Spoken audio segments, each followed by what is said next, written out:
یہاں آپ کو ہریالی درخت نظر آئیں گے. ہم اور تھوڑا سا اوپر جائیں گے تو یہ سب غائب ہو جائیں گے، البتہ گھاس رہ جائے گی. مینس کہ دیوسائی ٹمبر لائن سے اونچا علاقہ جہاں لکڑی والی چیزیں نہیں ہیں. تو ہم ابھی مسلسل بڑھ رہے ہیں آگے. یہ علاقہ جو ہے اسٹیپ ہے بہت، اور یہاں پر لینڈ سلائڈنگ عام طور پر نہیں ہوتی ہے. سردیوں میں جب برف پڑتی ہے، پہاڑوں سے برف سرک کے نیچے آتی ہے، وہ پھر اس پوری ویلی کو بند کر دیتی ہے. روڈ بھی اسی لیے بند ہو جاتا ہے. ہم نے تھوڑی سی سن بلاک کریم لگانے کی کوشش کی ہے، یہ بہت ضروری ہے. ادروائز اس کا یہ جو دیوسائی کی دھوپ ہے، الٹرا وائلٹ انڈیکس اس کا بہت ہائی ہے، اس لیے جلد اتر جاتی ہے. پہلے ٹیننگ ہوتی ہے، ڈارک ہو جاتی ہے، پھر دوسرے تیسرے دن سے اترنا شروع ہو جاتی ہے. تو سن بلاک اینڈ سن گلاسز بہت ضروری ہیں یہاں جو بھی حضرات سفر کریں ان کے لیے. ہمارا سفر جاری ہے. وقت کے ساتھ ساتھ دیوسائی کے قریب پہنچ رہے ہیں، اور آپ نے محسوس کیا ہوگا راستہ بالکل صاف ستھرا ہے. یہاں تک تو پہلے پکا بھی تھا، آج کل ٹوٹ پھوٹ کا شکار ہوا ہے. اس کی ریپیئرنگ وغیرہ تو نہیں ہوئی ہے، لیکن پھر بھی نیرو نہیں ہے، کھلم کھلا راستہ ہے، کچا ضرور ہے. اب ہم تھوڑی سی اور پلین جگہ پہ پہنچ گئے ہیں. یہاں پر کبھی آپ کو پانی اور سڑک ساتھ ساتھ نظر آئیں گے، کبھی پانی کافی گہرائی میں چلا جاتا ہے، اور آگے آپ کو ٹاپ کے آثار نظر آنے لگے ہیں. یہاں تھوڑا سا علاقہ راکی ہے، بس آپ آرام سے چلیں گے، کوئی ایشو نہیں ہے. راکی ایریا جہاں بھی ہو، موڑ جہاں بھی ہوں، وہاں ہمیں اپنی سپیڈ کو ڈیڈ سلو تک رکھنا چاہیے، تاکہ آگے سے آنے والی گاڑی بھی پریشانی کا سبب نہ بنے اور ہم خود بھی کسی پریشانی میں مبتلا نہ ہوں. تو آپ نے فیل کیا یہ راستہ تھوڑا سا زگزیگ بھی ہے اور اسٹیپ بھی ہے، اور ویلی بھی بہت تنگ سی ہے، لیکن جلد ہی اس سے نکلنے والے ہیں. اس سے آگے جو دیوسائی ٹاپ اس طرف ہے، اس کو علی ملک ٹاپ کہا جاتا ہے. علی ملک ٹاپ پر ہم پہنچیں گے تو دیوسائی کا آغاز ہوگا. دیوسائی پلیٹو کے بارے میں 2-4 باتیں مشہور ہیں. اس کو روف آف دا ارتھ بھی کہا جاتا ہے، اس کو سیکنڈ ہائیسٹ پلیٹو بھی کہا جاتا ہے، اس کو دیوسائی پلین بھی کہا جاتا ہے. دیوسائی کے میدان جس کا جو جی چاہے کہے، تقریباً 3000 اسکوائر کلومیٹر کا یہ علاقہ ہے پھیلا ہوا. اتنے اونچے پہاڑوں کے اوپر جا کر بالکل میدان، اور وہاں پہاڑ بہت چھوٹے چھوٹے سے لگنے لگتے ہیں، تو آپ کو مزہ آئے گا.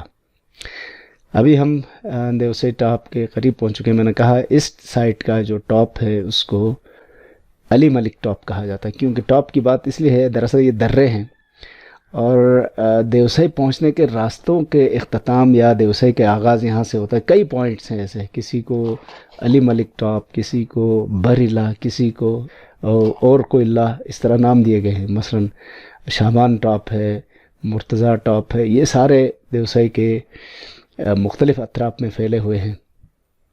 اور ہم وہ دیوسائی والی بات تو بعد میں بھی کریں گے.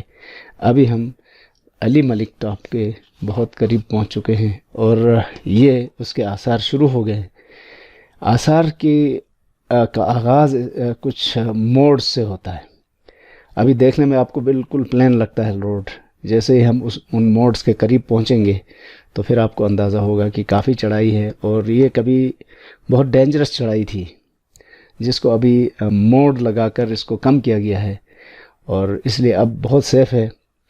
عام حالات میں تو کوئی ایشو نہیں ہے. تھوڑی سی آپ کو محسوس ہو رہی ہے ڈسٹ اڑ رہی ہے، لیکن جب بارش ہو تو بہت احتیاط کرنے کی ضرورت ہوتی ہے، تھوڑی سی سلپری ہو جاتی ہے جگہ. ڈسٹ سے ایک اور چیز آپ کو بتائیں، اس سال اوورآل پاکستان میں بارشیں بہت کم ہوئی ہیں، اور جب ہوئی ہیں تو بلک میں ہوئی ہیں، تو اس کا فائدہ نہیں ہے. یعنی تقریباً جولائی کے آغاز تک بارشیں نہ ہونے کے برابر تھیں، جس کی وجہ سے ہریالی بہت متاثر ہوئی ہے. یہ بات ہم نے دیوسائی میں بھی محسوس کی، آگے استور سائٹ پر بھی یہی لگا ہمیں، اور اس سے پہلے کشمیر گئے تھے، وہاں بھی یہی حال تھا، اور دھمیل منیمرگ جو اتنے ہرے بھرے علاقے تھے وہاں بھی یہ محسوس کیا. تو دیوسائی میں یا اس کے آس پاس میں آپ دیکھیں ڈسٹ بہت زیادہ ہے اب بھی، حالانکہ یہ اگست کا سیزن ہے، اور اگست میں بارشیں کافی ہوئی ہیں، بلک میں بہت زیادہ اوور کہہ سکتے ہیں ہم بارش تو ہوئی لیکن اس سے ہریالی بحال نہیں ہو سکی، اس لیے کہ یہ بارشیں بہت لیٹ ہوئی ہیں۔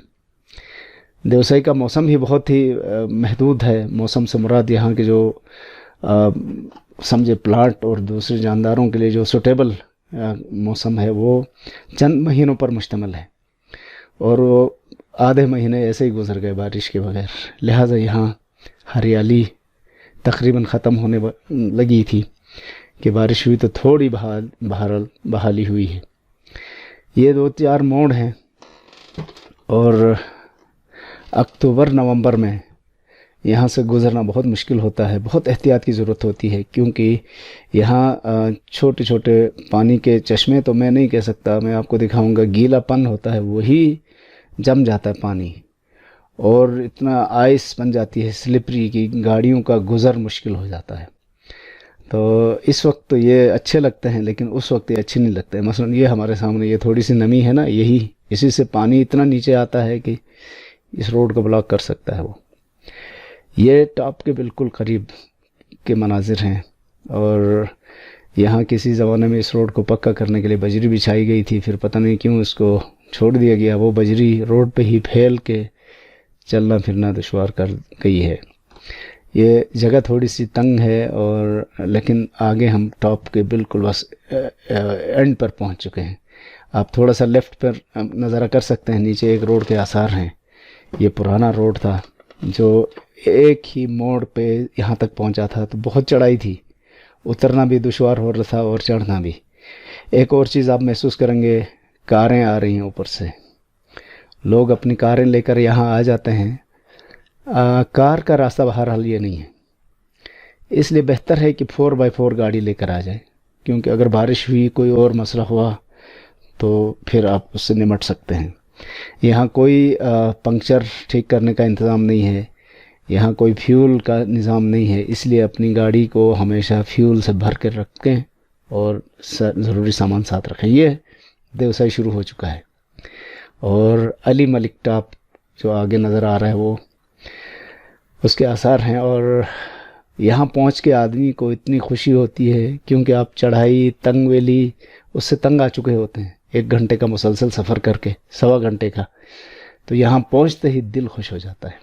جیسے میں نے کہا نا، یہ مناظر جو سامنے والے ہیں بہت ہرے بھرے ہوتے ہیں ہمیشہ، لیکن اس سال یہ تھوڑے سے براؤن ہوئے ہیں، اور یہاں کچھ کنسٹرکشن آپ کو نظر آئیں گی، کچھ یہ دیوسائی نیشنل پارک کے کچھ چھوٹے سے دفاتر ہیں غالباً، اور اس کے ساتھ مسجد ہے، اور کھانے پینے کے لیے انتظامات ہیں، چھپر ہوٹل ٹائپ کے، اور یہاں چائے بھی ملتی ہے، نمکین بھی، میٹھی بھی، اور کھانا بھی ملتا ہے، ٹوائلٹ کی فیسلٹیز ہیں، اور یہاں آپ کو بہت ساری انفارمیشنز مل سکتی ہیں۔ تو آتے ہی آپ یہاں ریسٹ کر سکتے ہیں۔ یہ ہمارے نیچے کی طرف یہ ستپارہ گاؤں والوں کے بھیڑ بکریاں رکھنے کی جگہ ہے، گرمیوں میں وہ اپنے جانور یہاں لے آتے ہیں اور پھر بعد میں شفٹ کرتے ہیں، تو یہاں سے آپ کو بہترین انفارمیشنز مل سکتی ہیں۔ اور یہ اب ہم دیوسائی کی طرف آگے بڑھ رہے ہیں، میں آپ کو جسٹ ایک کلپ دکھا رہا ہوں ادھر، یہاں سے آگے پورا دیوسائی اسی طرح کے مناظر آپ کے سامنے رکھے گا، اور میں آپ کو نیکسٹ ویڈیو میں بتاؤں گا کہ دیوسائی میں آپ کہاں اور کس طرف جائیں گے۔ فی الحال اس کی ایک جھلک دیکھیے، اور دیوسائی کا کوئی نعم البدل نہیں ہے، یہ اپنی مثال آپ ہے، اور یہاں گھومنے کا مزہ ہی اور ہے۔ تو آج تک کی کہانی یہاں سمیٹ لیتے ہیں، آپ سے نیکسٹ کسی ویڈیو میں انشاءاللہ ملاقات ہوگی۔ Thank you very much.